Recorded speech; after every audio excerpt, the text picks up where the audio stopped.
This story cost me 17 years in my life.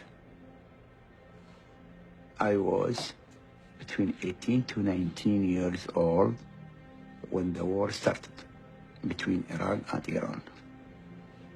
The war, they changed our life. I was happy in my life. I have a restaurant. I work around 13, 14 hours per day. I like my job. I have a special girlfriend. I love her, she loves me. When I army was pregnant, I told her, listen, I can't do anything until I finish the war. And I promised her every time I will marry you when I come back, when the war finish, give me a couple months, we will be married. She cried, she has no answer.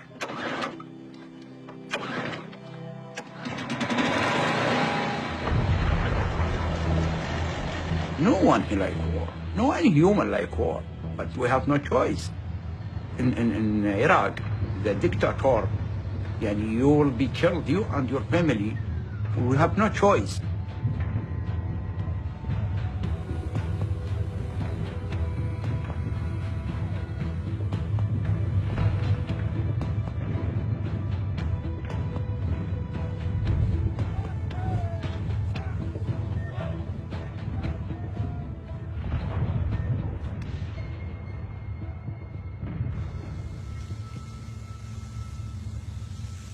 I had a 13-and-a-half-year-old and joined the army. My father, abused me and hit me. That's why I decided to run away from the home and I joined the army. I have a nightmare and I'm trying to forget everything, but I cannot. It's stay in my mind, I think forever.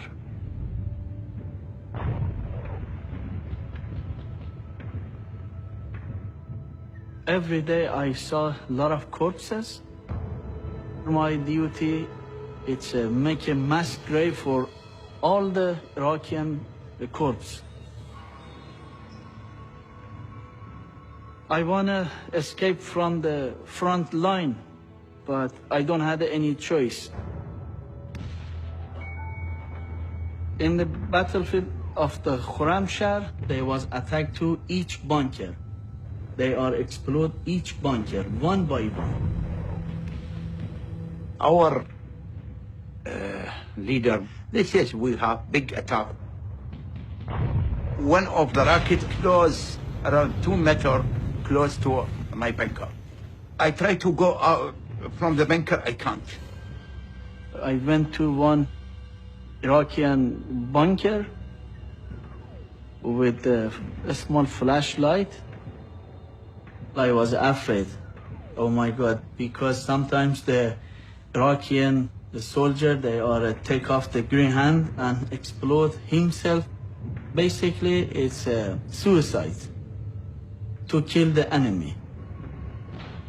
I hear the weapon close, very close to me. It is mean they started to kill who alive. I'm find one Iraqi soldier. He was full of blood. I see the face, not our people, and he talk, not my voice, not my language. Now I know I am in the enemy hand. He cry and he begging me. Allah salmak, Allah khalik. I didn't know what he says. He right away came in my pocket. He tried to steal me.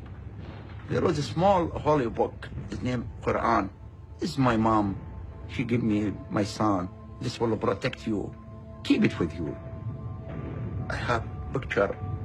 Yeah, it was my girlfriend with her boy. Because of his family. By that photo, he changed his mind.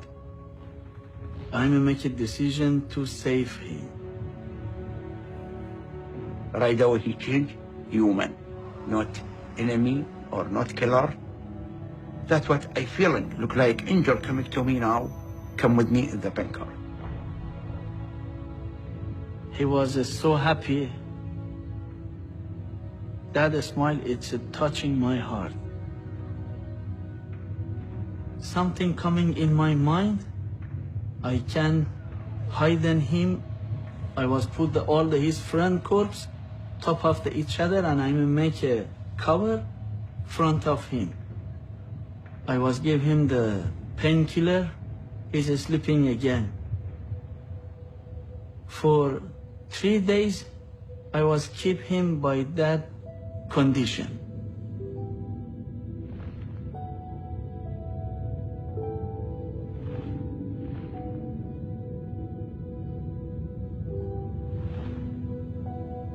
I never hear about the soldier Iranian save the Iraqi soldier during the fighting. During the fighting, I never see him again. I never see him again.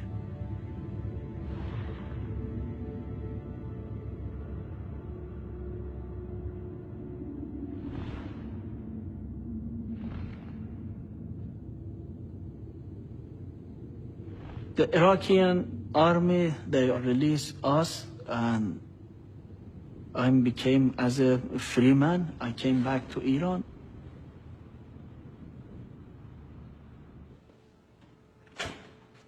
Hey, John.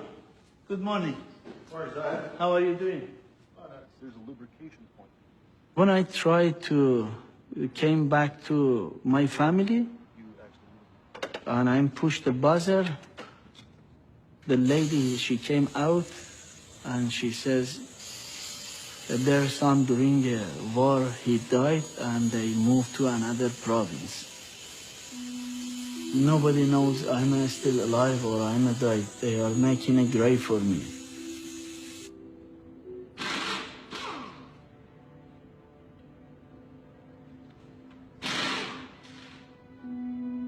When I went to the graveyard, I saw on my gravestone, it's my brain, it's frozen. And then I shouting and I'm sitting down. I cry. After 5 minutes, I say to on myself, are you idiot? Are you stupid? You are alive. Why you cry? What kind of man you are? Wake up, man. You are alive.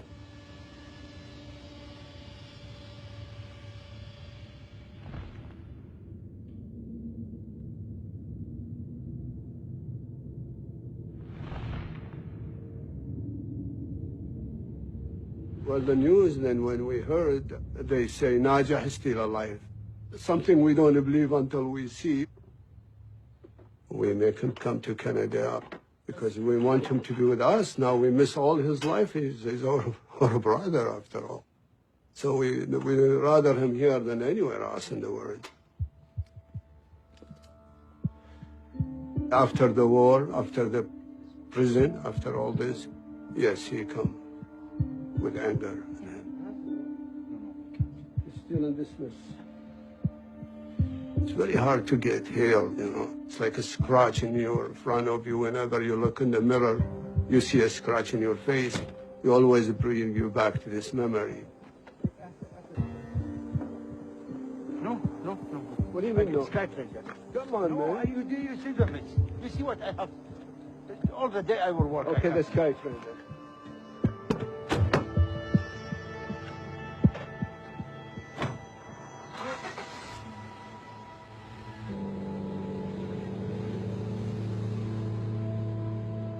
It was so hard to have a normal life.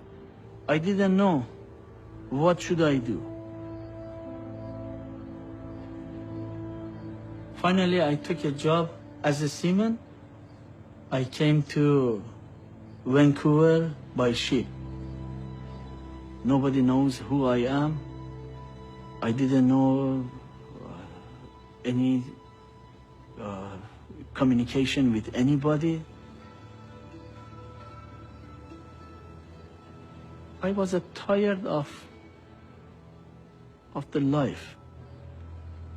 Emotionally, basically, I was broken.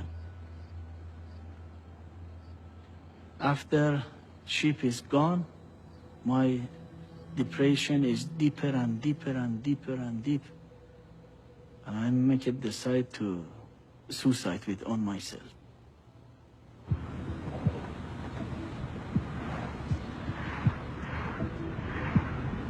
My roommate and his friend, they say to me, go to West. Vancouver Association Survivor Torture. And I went there.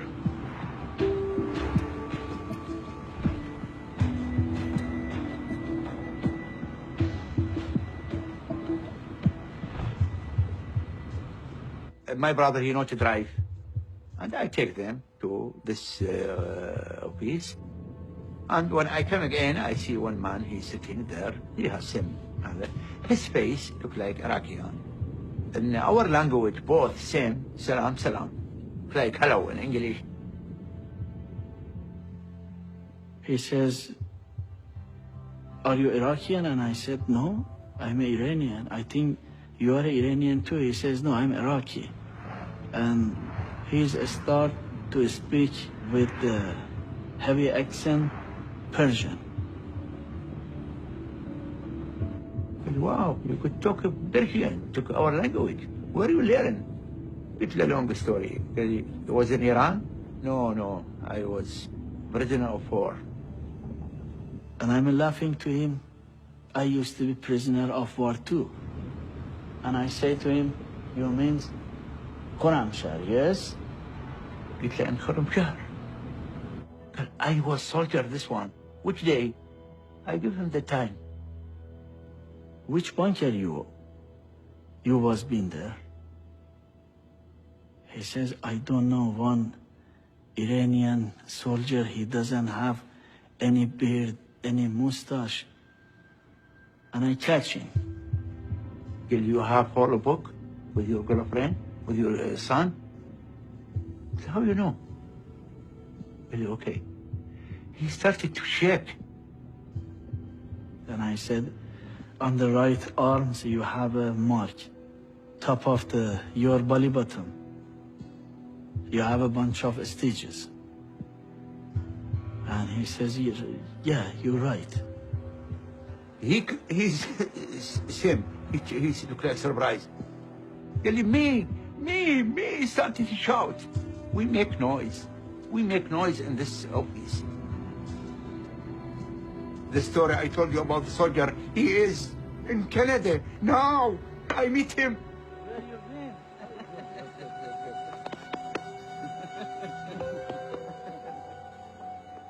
been? He asked me, you didn't say, what is your name 20 years ago?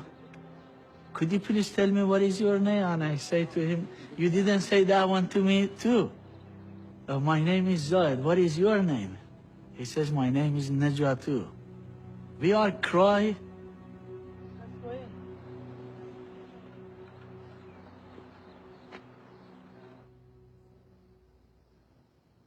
Out of 36 million human beings in Canada, they both meet right there. It's a miracle, you know. He was miserable. Now, every time I see him, I try to help him. We are like a brother now. We are real brother. When I met Najwa, he was catch my hand from darkness and move me to light. He was show me the way. I never think one day one Iraqi, it's gonna be part of my destiny, part of my life, part of my body, part of my memory. This time, he helped me.